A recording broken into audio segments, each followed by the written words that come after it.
Hey boys and girls, this week we're going to read Hey Little Ant by Philip and Hannah Hoos. Now this is a story about a little boy talking to an ant and an ant talking to a little boy.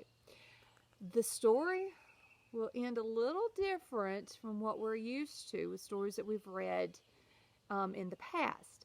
But before I get started, I wanted to give you some interesting facts about ants.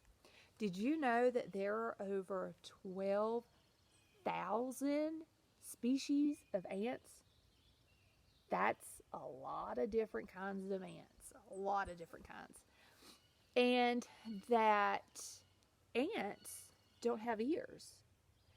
They have to feel vibrations in the ground through their feet to know where they're at. Kind of reminds you of another animal that we talked about earlier this year that had to use echolocation. Who remembers what animal we talked about? The bat. Exactly. Y'all are so smart. I also learned that ants do breathe oxygen like we do, but they don't have lungs. We have lungs that we breathe in oxygen with.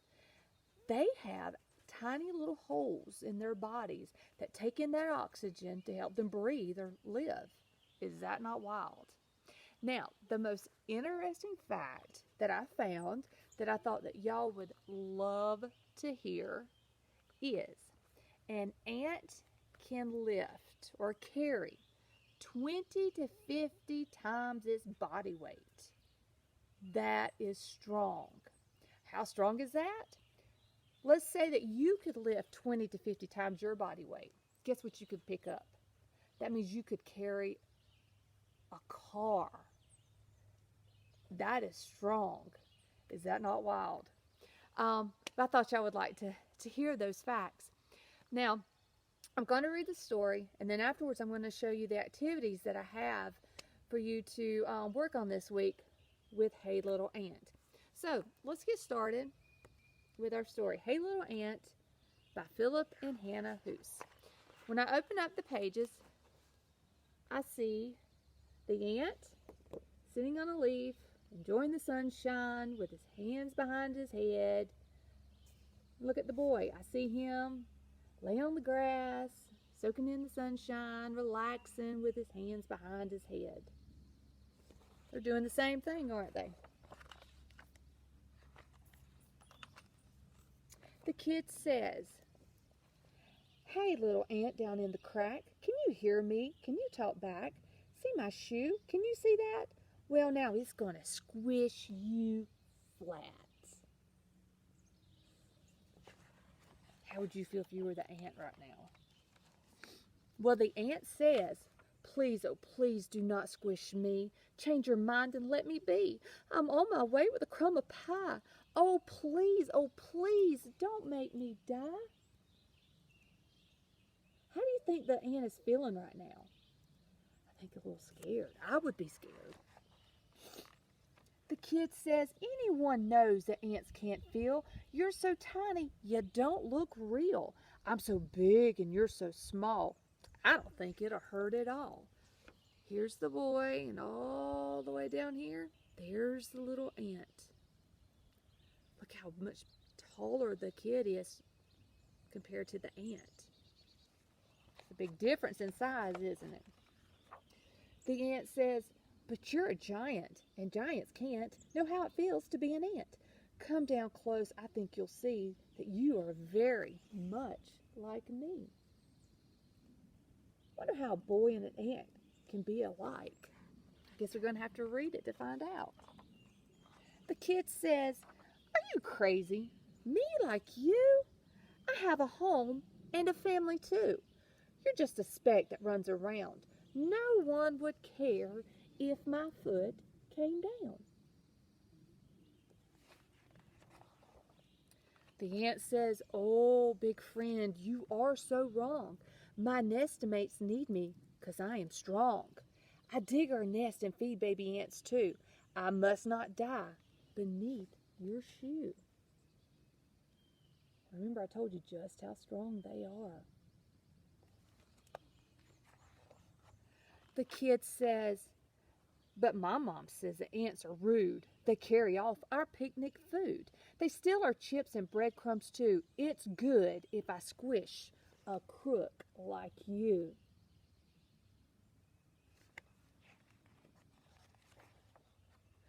The ant says, hey, I'm not a crook, kid. Read my lips. Sometimes ants need crumbs and chips. One little chip can feed my town, so please don't make your shoe come down.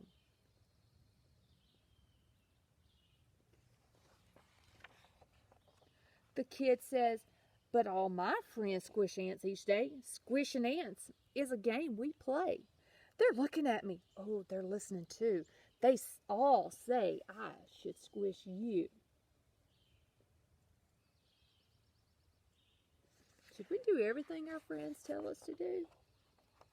No. Oh, look at this. The ant says, I can see you're big and strong. Decide for yourself what's right and what's wrong. If you were me and I were you, what would you want me to do? So the ant's telling, put yourself in my place. Let's say that I'm as tall as you are and you're as small as I am. How would you feel?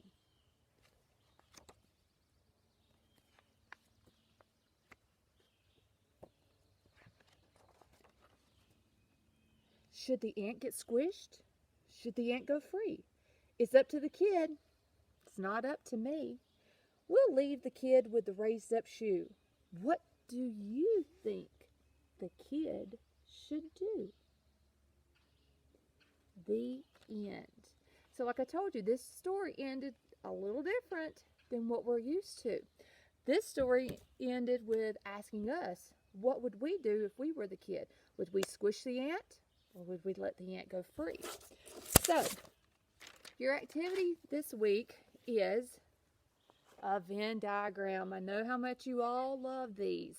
Now, remember, a Venn diagram is when you have two circles overlapping and it forms this oval. In the oval is how you're going to tell how the ant and the boy are alike. You're comparing them.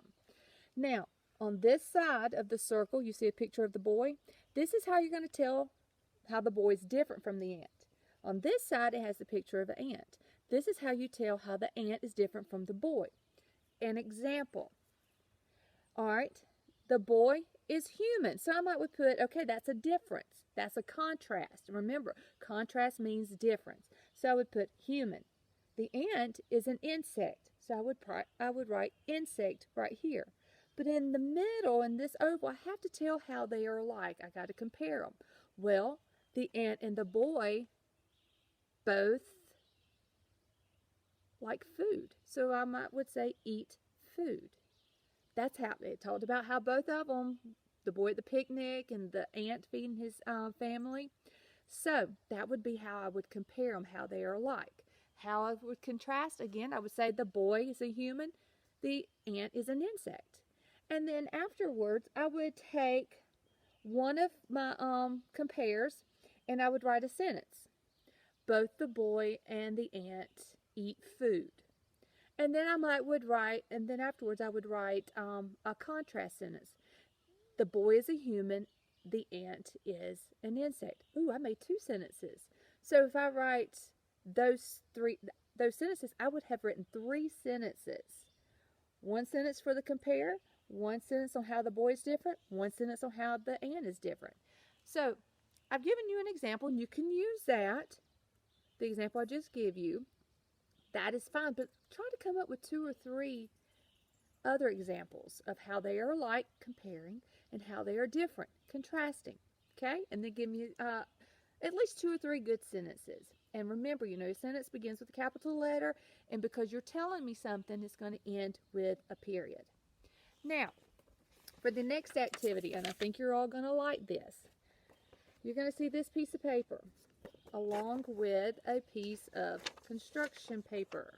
You're going to make an ant. And here you have its body, antenna, you have its legs, and just make an ant. And it's going to go with this paper right here. Ant. I want you to give me 3 reasons the little ant said he shouldn't get squished. One example would be he has a family, just like the boy, he has a family. And then give me 2 other ones. So I gave you 1. And then if you were the boy in the story, would you squish the ant? And then you would say, yes, I would, or no, I wouldn't. And then why or why not? Tell me why you would squish the ant, or why you wouldn't squish the ant. Okay? Again, complete sentence. Capital letter at the beginning, period at the end, because you are telling me something. Okay? All right, if you should have any questions about this activity, please let me know. If you should have any questions about anything in your packet this week, please let me know and I'll help you. I love y'all. I miss y'all. And I hope y'all have a great week. Mwah.